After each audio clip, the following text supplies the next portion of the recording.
Yeah, it told me too. Yeah. Hello, hello, and a big welcome to all of you out there who are listening or seeing this program here. And we have a very special guest today, Solange Ellis. Hi. And you have been with me before, and I did. yeah, and we were talking about you have so much to share with people. So I'm so happy that you're here again. I'm So happy too. So please tell us a little about what you're doing because it's not everybody who has seen you before. Right. So my name is Solange, and I've been teaching riding lessons and training horses for 24 years here in Ohio, in the United States. And I own my own facility. We have 17 horses. But the most important thing I think about my barn is that 2 years ago, I built a custom rider lab. So I took a building on my farm and I devoted it to a space for riders to train in off their horse on specific tools. Because the action of physical riding requires humans to learn certain motions that are very riding specific. So even if you run or swim or bike or go to the gym a lot, it's not the same muscles and it's not the same motions. And traditionally, we have to learn those physical skills on the back of a horse, which is complicated because you're busy riding a horse. So you don't have a lot of time to think about yourself. You're managing their speed and you're steering them, and maybe there's other people in the arena, or you're outside and there's trees and mud and holes. So the riders don't get a lot of time and space to really concentrate on what their left foot is doing, or if they're leaning, or if they're looking down. And it's hard because you're constantly dealing with the horse. So by taking the horse out, the rider can sit on these different tools that are just like riding a horse, and they can concentrate on their own body. So we have an equicizer, which is a wooden horse that was designed by Frankie Lovato, who was a racehorse jockey, and he designed it to help racehorse riders rehab. So I teach probably the most on my equicizer because it's horse shaped and it moves like a horse. We have a home horse, which looks like a top with a saddle on top, and it spins around. So riders can sit on it and they can move their hips all over. And then we have a mighty bucky, which is a bull riding trainer. So it's a big barrel and it tips this way. So we can put people on it and we can make it buck and we can make it rear, but we can also make it rear and then buck, which is like when you jump. So a lot of my jumpers will put a saddle on it and they'll practice the okay, I'm two pointing, okay, I'm landing sort of motion. And that's been really handy. So the lab has been where I've done a lot of my creation of my riding system over the last couple years because it's been much more popular than I thought. I always knew the lab would make my life easier because it'd be easier for me to teach people. And I knew that it'd make the students' lives easier because they'd learn faster. And then I realized very quickly it makes my horses' lives easier because they're standing teeting. Well, they're like, you know what, lady, go learn that in the lab and then come back to me when you know how. So the horses really benefit from it too. And I think last time I talked to you, I spoke to you inside of my lab because my goat was there, Scooter, my goat. Yes, I remember. Yeah. But it's very cold here today. In Ohio, we had a polar vortex. So there's like a bunch of snow outside and it's very cold. So I decided to talk to you in here in my house, in my office. But also because in the last year, I've taught a lot of riding lessons just like this on Zoom. So more and more riders are starting to book what I call like remote lessons with me, where they send me videos and pictures ahead of time. And then we meet on Zoom and I can share my screen and I can play their videos and then I can pause and I have a drawing tablet and I can draw on the tablet, which draws on the screen. So I've done a lot of those. And also riders that have like a Pixum or a Pivo, which are like the cameras that follow them. Yeah. And I wasn't sure when I started remote lessons if it would work. I taught in person for over 20 years. And I found that it's really, really helpful to riders oftentimes because since they're not on the horse, they can think a little bit clearer and they ask better questions that are more specific to what they're thinking about. And then I think we can talk through the answer easier because their horse isn't like, I don't want to stand here anymore. I got to walk around. Yeah, that's right. So the Zoom lessons have been really, really helpful and have allowed me to teach a much wider group of riders, which is really important to me because otherwise, you know this, you're stuck with the people who live by you, Yes. which is very limiting. Mm. So that's what I want to talk about today. I want to talk about the riding instruction that I give and what I did in the last year, really since I spoke to you, and then all the interesting things that I have going on this year. Does that sound good? Yeah, sounds really good. Yeah. Okay. So last year, since I talked to you, myself and my co-instructor, Kane Maxwell, who is a riding instructor and like a biomechanic specialist, we taught 14 rider intensives. So in the past, at my barn, I've done a couple rider intensives where a rider will fly into me from far away and they stay nearby and they come to my barn and they train 6 hours a day for 3 days.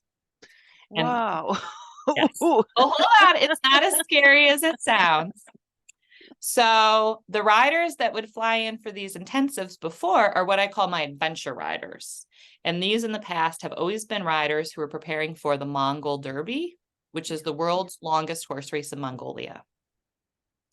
And when you're in the Mongol Derby, you ride 30 of the semi-feral native herder ponies, 600 kilometers, I think. It might be 500. It's very far. It takes about 10 days. You have 10 days to complete the journey. And you ride 3 horses a day, and they have horse stations you navigate. And the horses are very small, and they're mostly wild. So there's a lot of falling off.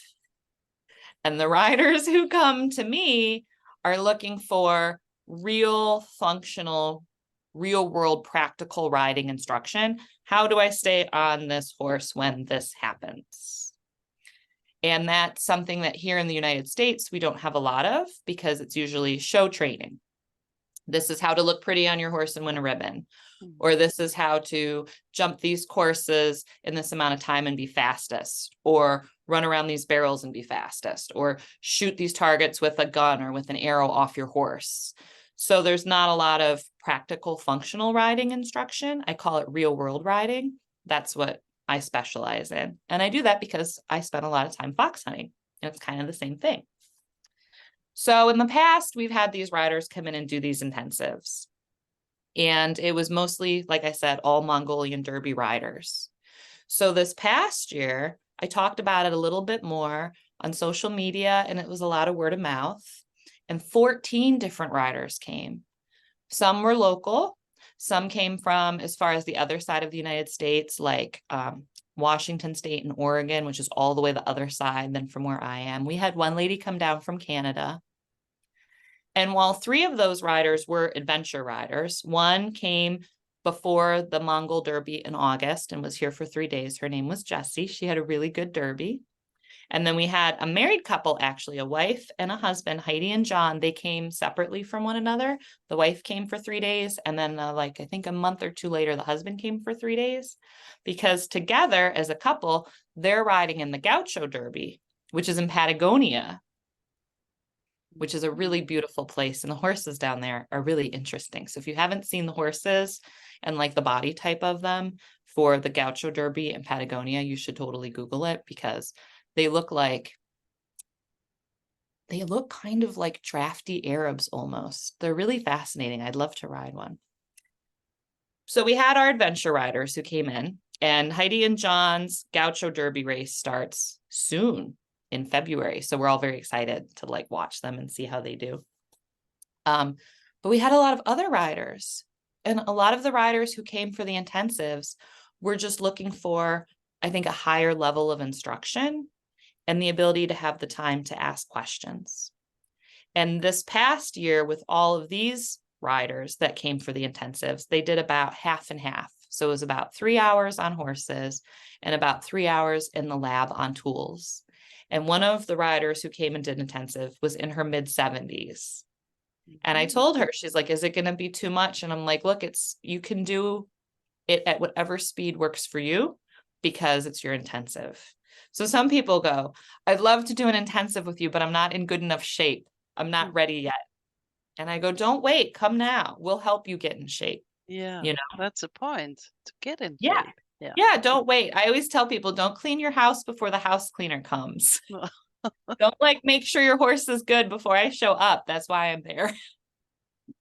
So that process of teaching all those riders in the lab really helped me sort of clarify the type of riding instruction that I wanted to teach, but more importantly, the kind of riding instruction that was needed, because I had long periods of time with riders from all over who were saying the same thing to me over and over again. And they would say, I don't really want to be pretty. I don't need to look really beautiful on my horse, but I want to stay on and I want to be happy and I want to be able to achieve my goals. And their goals, oftentimes, other than our adventure riders, aren't huge goals. They want to trail ride.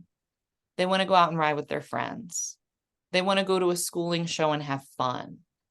And it's almost like these riders felt, I think, some shame or guilt or judgment over the fact that they didn't have giant goals. They weren't trying to be in the Olympics or the high point champion, you know.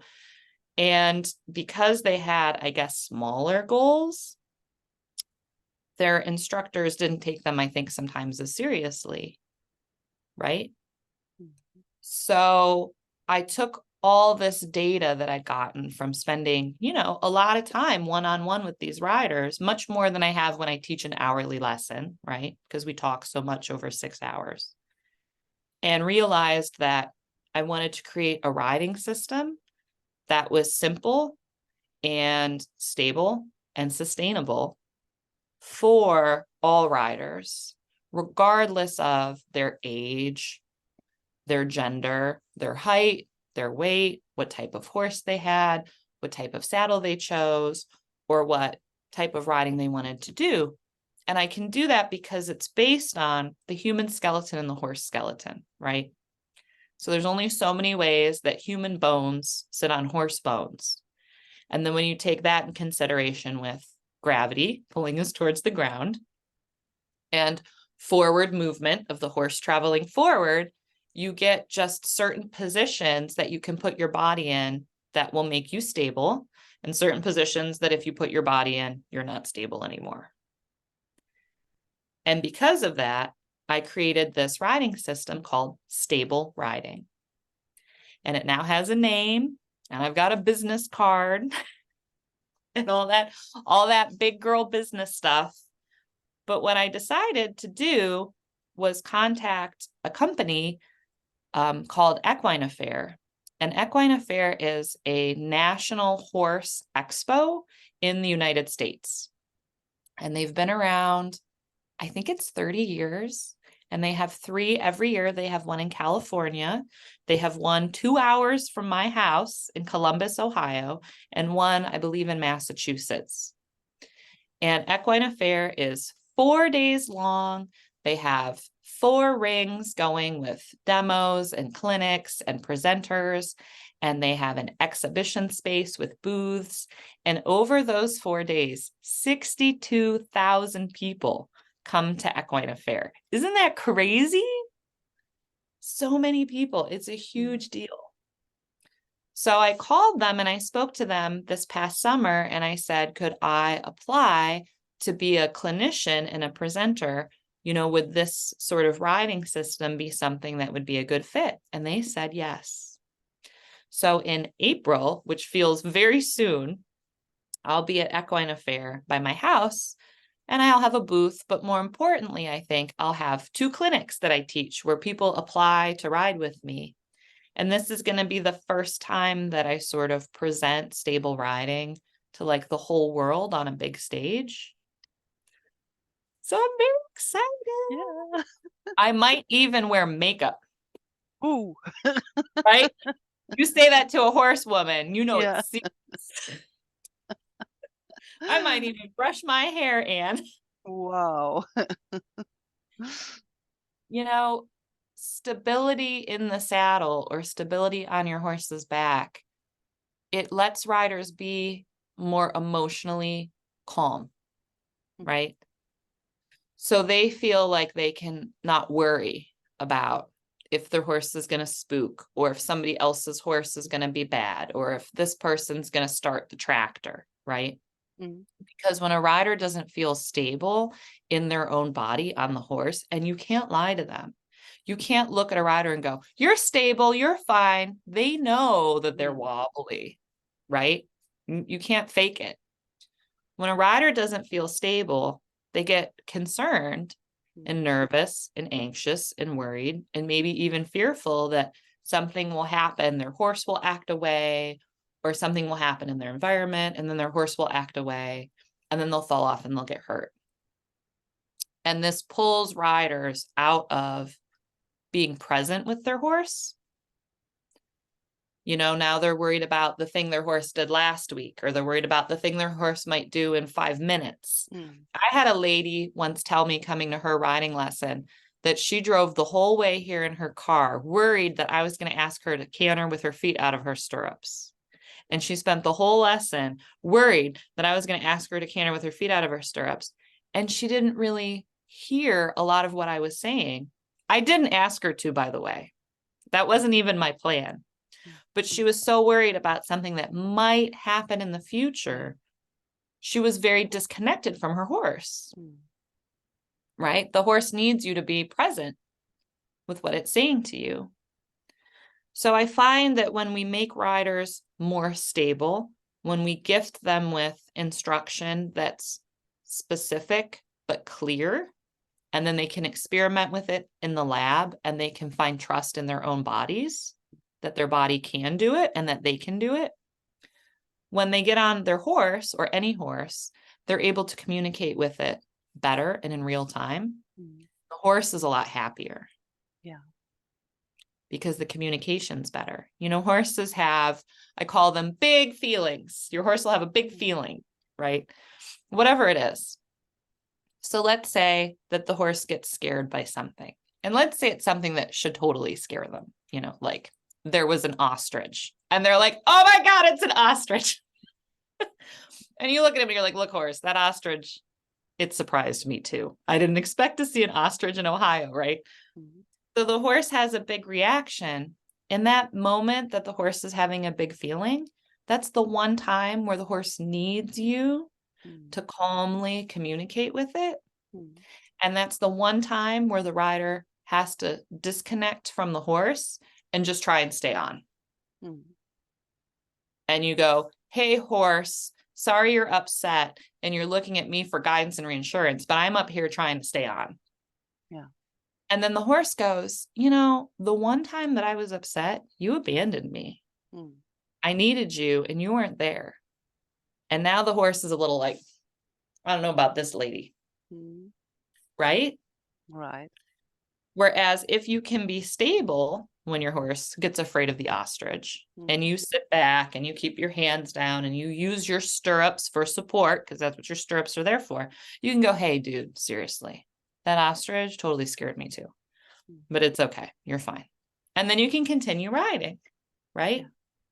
So stability on the rider's end is hugely beneficial to the horse, because now you can communicate with the horse.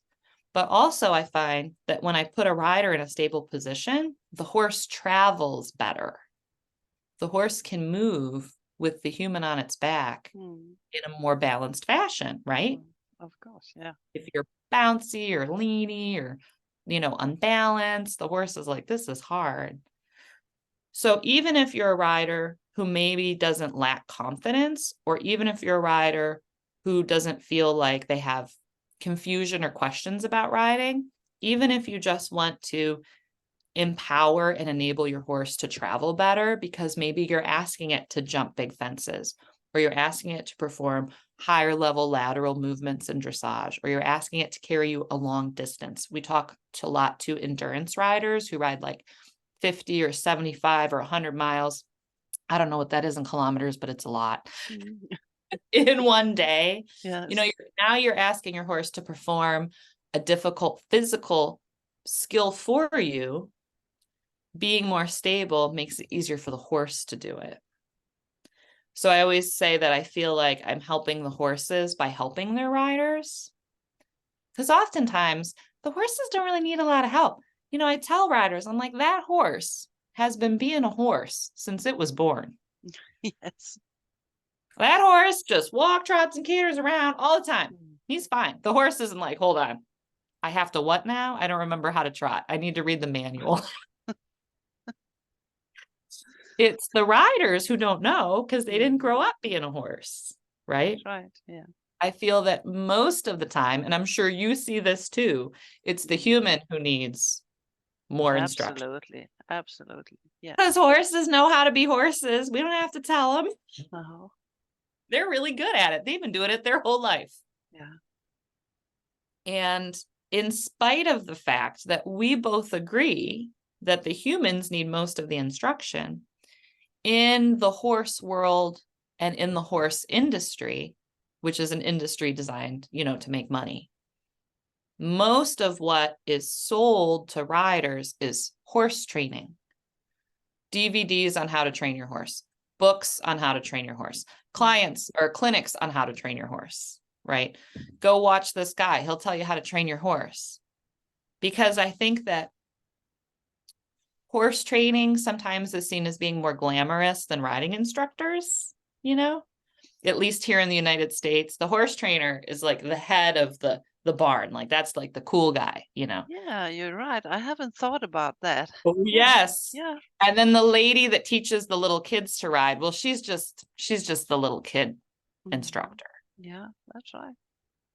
And I always thought that social hierarchy where the horse trainer was like a bigger deal than the riding instructor was so strange, because if you rode really well, you probably wouldn't need a horse trainer because you could No. probably just ride your horse. Yes.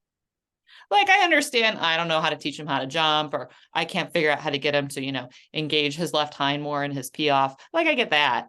But most horse trainers are just sort of fixing and helping the horses of riders who have difficulty riding them. Whereas if you just taught that person to ride, they wouldn't need you as much. So I always thought it was really odd how we put so much value and weight on horse trainers and such little value and weight on riding instructors who are really doing the real work. All right. Yeah. So I push back against that, Anne. And then also inside of riding instructors, that the really cool riding instructor teaches the really good riders, but the beginning riding instructor teaches the beginners. And I think that the person who teaches the beginners has the more important job. It's the groundwork. Yes, 100%. They're laying the foundation. Yes. And they're in control of the very first things that rider experiences and hears, and the muscle memory of their position in their body. And how to treat the horse. Yes. Yeah. And I don't know how you teach it in your part of the world, because I'm sure it's, it's a different language and everything. But we teach people to post their trot by saying oftentimes up, down, up, down, up, down. And there's a teacher who stands in the middle of a ring with a bunch of little kids on ponies. Yeah. And she counts, up, down, and teaches little kids how to post, right? Okay. Yeah. Well, those are called in like amongst riding instructors privately, up downers, those kinds of lessons. And I know so many riding instructors who will stand in the barn and go, I don't teach up downers. And I'm like, dude, how do you not want to teach a cute little kid on a pony? First of all, they're adorable. And second of all, you're not too good to teach a beginner. Only the best teachers should teach the beginners because they're in charge of all of it, right? But what it causes in the horse world is there's a judgment part, even on the professionals, of, well, if you just teach little kids or you just teach beginners or you're only teaching scared riders, you're not like doing it really cool, you know? Mm. And I think that that's harmful for the instructors because we should want everybody to be stable. We should want all riders to be happy because ultimately, the more happy, stable riders we have, the more good horse owners we're creating. Mm. If you want to have horses who have good homes, you have to create riders who love horses and care for them well. Mm. And I see that same like judgment and shame and guilt and worry in the riders. Like the riders feel like they should be doing something with their horse. And I think we've talked about this, Yeah. right? Yes. There's so much pressure and judgment from other riders and people at the barn and the social media, what people see on Instagram. My horse is too good for me.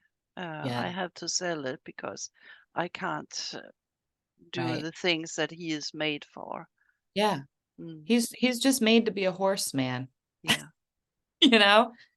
And I've always said that if the owner is physically and financially taking care of the horse responsibly, it doesn't matter if they ride it No. or if they ride it a little or if they ride it a lot. Because like we say, the horse doesn't care. No. He just wants to be safe and well cared for and healthy, Yes. you know? So there's, I think, a lot of judgment that needs to be eliminated from riders because they feel like they're not good enough. They feel like they'll never learn how to do it well. They feel like they're not in enough shape. I'm not strong enough. I taught a series of lessons in a different state. In October, I went to Egypt and I rode horses for 10 days in Egypt, which was a lot of fun. I went with Ride Egypt, and they were amazing. But before that, I flew down to South Carolina to meet my friend. And while I was there, she introduced me to a bunch of riders. And I taught a bunch of new riders 3 days of riding lessons before we left for Egypt together. And one of the first things I teach a rider is how to stand up in their stirrups, how to put their weight on their stirrups and stand up straight, because it helps their balance and it lets them access their stirrups with their body weight for support. And I taught a lot of adult women. I taught a couple men, but a lot of adult women. And I'd go, can you stand up in your stirrups? And they all said one of three things, if not all three things. And it really stuck in my head, Anne. They went, I'm too old. I can't stand up in my stirrups. I'm not strong enough. My legs are too weak. I can't stand up in my stirrups. Or, and this was my favorite, my butt's too big. I can't pick it up. None of these women even had big butts. So I don't know where this was coming from. And I would look at them all and I said, before you got on your horse, you were standing on the ground with your legs. Yes. Your legs obviously can hold you up. Mm. And what holds you up when you're standing on the ground is your leg bones. Mm. And your femur, which is the big bone between your knee and your hip, is a pretty big bone, and it's been holding you up your whole life. So you can indeed stand up. Now I had to adjust their stirrups and show them how to do it. But once they put their leg bones the way their leg bones go, they were able to stand up no problem. Mm. And these were all riders who'd been riding seriously for a couple years, if not a couple decades, who owned their own horses, owned their own tack, had trucks and trailers. Like they were kind of far in, Anne. But they didn't believe that they could stand up because they were And too and old, too weak, or their butt was too big. yeah, and many think that when you have long stirrups, you sit better on the horse because you can hold on tight. But that Yeah. is not a fact. Mm-mm. I find that incorrect stirrup length is the most common position flaw that I see. Mhm. And I'm often changing stirrups 2 or 3 holes. Yeah. And in the Western saddles that we have here in the United States, those holes are punched an inch. Yeah. So 3 holes is really far, and I have to do it like 1 hole at a time. 1 hole, ride around a little bit. Let's try another hole. Because if I do all 3, the rider's like, what? I can And imagine. Yeah. I tell them, they go, I've been having so much trouble posting. I don't feel comfortable cantering on trail. And I say to them, I couldn't do that if my stirrups were 3 holes too long or No. 3 holes too short either. That wasn't a you can't do it problem. That was your equipment was misadjusted problem. But when riders are struggling with their horse or struggling in their riding, they almost always default to it's them. Yeah. I can't do this. And they always can, Anne. They just need a little bit of help. Yeah. So that's really what I want to do with stable riding in the next year is I want to open it up so that it's available to all riders everywhere, because I think all riders deserve to be stable. And I think that all horses deserve stable riders on their back. So that's really my goal. And that's really why I was so excited to be able to talk to you again today, because I just find the same problems over and over again, which is riders who think they can't do it because they haven't received the correct instructions. And that's not a they can't do it problem. That's a they're missing important information problem. And it makes me sad when I see them not believe in their ability to do it. Because it's not true, they can do it. Mhm. They just need better instruction. Yes, and it do a lot of things with you if you believe I can't do this, I can't do that, and horses have been your whole life, and now I Yeah. can't ride, and oh yeah, it's terrible. Now that I teach grown-ups, my students cry, but for different reasons than when I taught little kids. Yeah. Because I taught little kids almost exclusively for 10 years. And I always used to tell them, I go, I'm very mean. I make little kids cry all the time. And they'd go, not you, Miss Solange. You're so nice. And I always had candy in my purse. That was the secret, because if the kids started to cry, you went, hold on. I think we need a piece of candy. I solved a lot of problems with Reese's peanut butter cups. But now when I teach adults, I get a lot of tears of relief. Relief, yes. They're relieved Yeah. because sometimes they've been carrying this concern that they can't, or this nervousness or anxiousness, or this weird confusion. I've seen riders who've been carrying this for 5, 10, 15, 20 years. And that's a long time to carry something around. Yes. So for them to be able to work through that and put that down and move forward without it, it's a relief. And every time it happens, it impacts me the same way. Like I feel it with them, Yes. Yes. Just to see the joy in their face when something, wow, is it that easy? Yeah, yeah. Yeah. And it makes like sometimes I get choked up too. And I'm like, dude, you're gonna make me cry, Yeah. because I'm so happy for you and it's such an impactful thing for them, you know. So that's what I want to continue to be able to do, because I think that's the most important work right now. I think it's the work that I can do.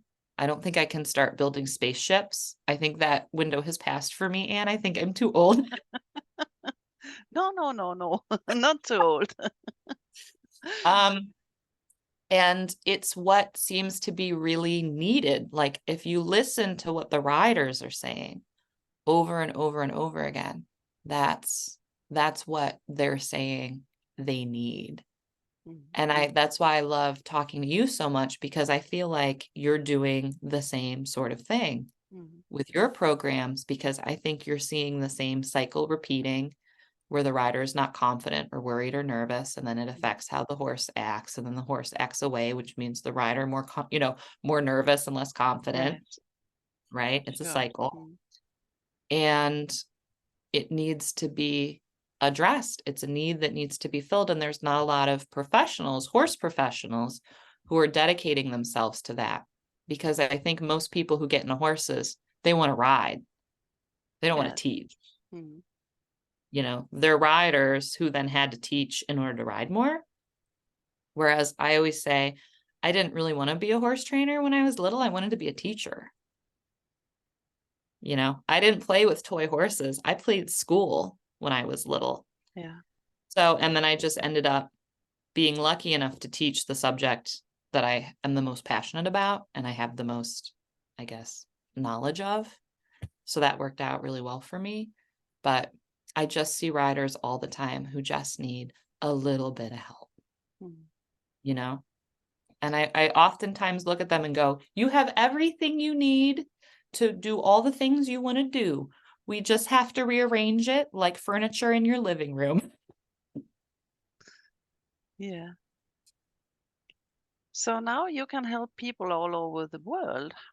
Yes, that Mm. is my goal because, I think that the COVID pandemic really showed us that this remote platform is a lot more accessible than we once thought. Everybody's got the computers for it now, or your phone can do it, or your tablet.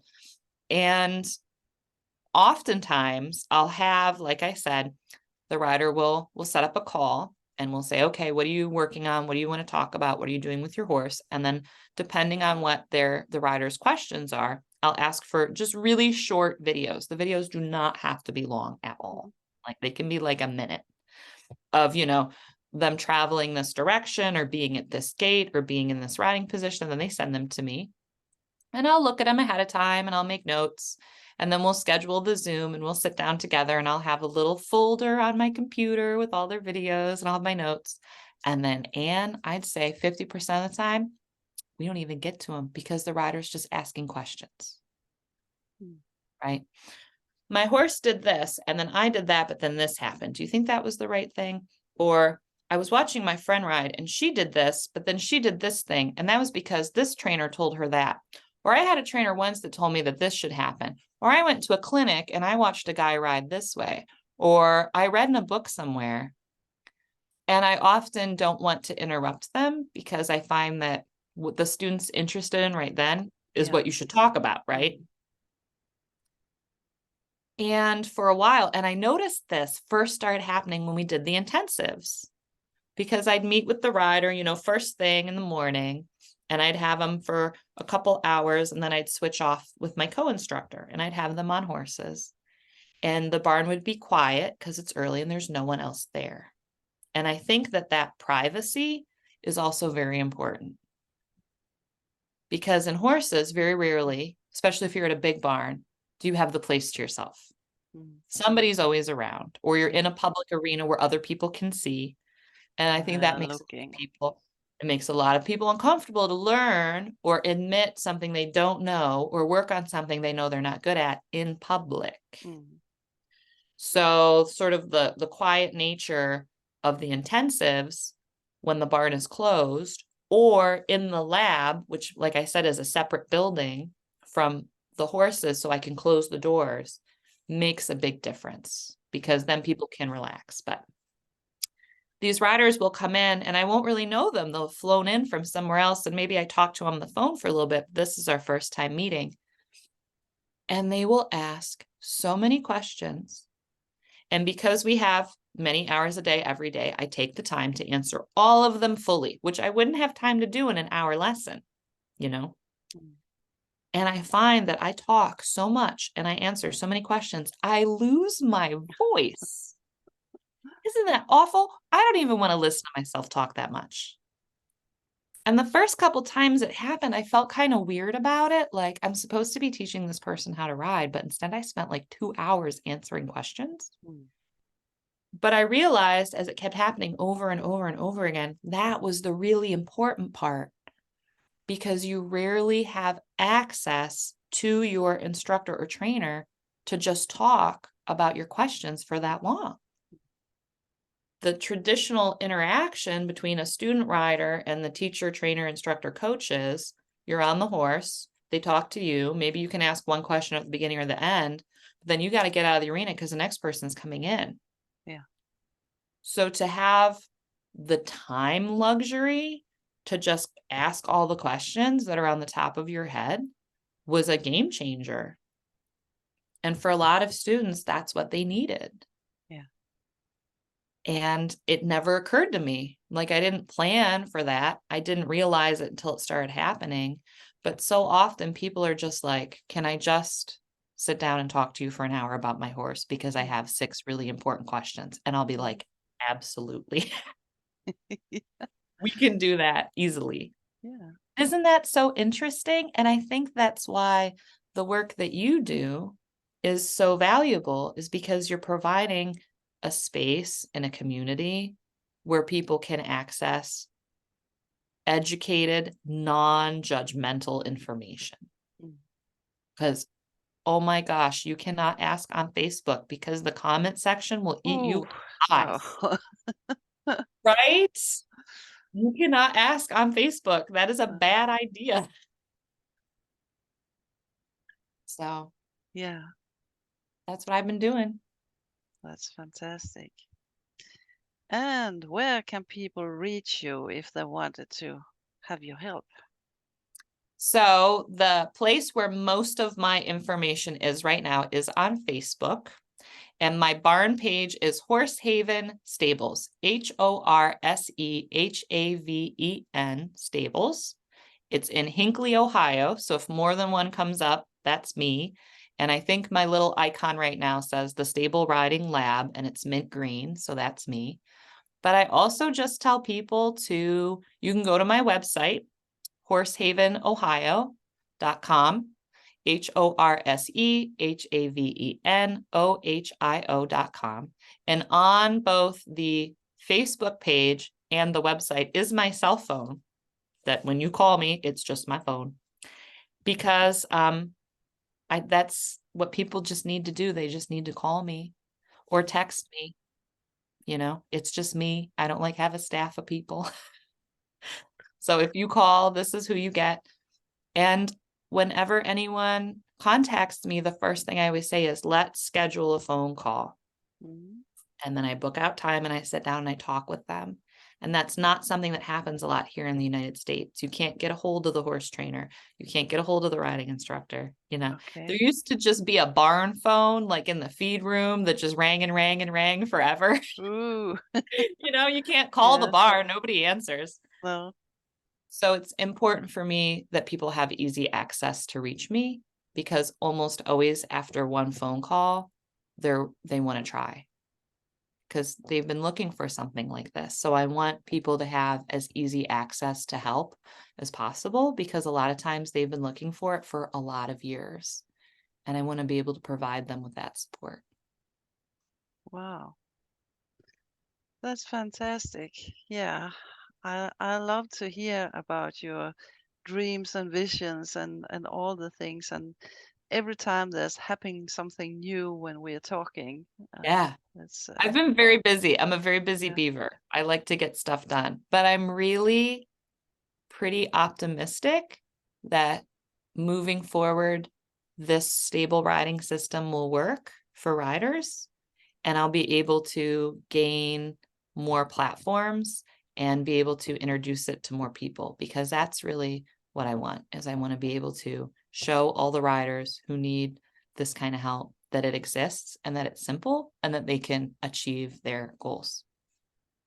So that's my hope. Fantastic. Thank you so much for coming today. It's I had such a good time. I know, uh, no goat this time. Maybe next time. yeah, Bring the goat in. she's out in the cold. Yes, yes, very furry and very fat. Yeah. Thank you so much, and thank you to you out there who have been listening to this. Yes. And please subscribe so we can carry on each week and get new people in here, exciting people every time, I think. It's fantastic. Thank you so much and have Thank a great you. time.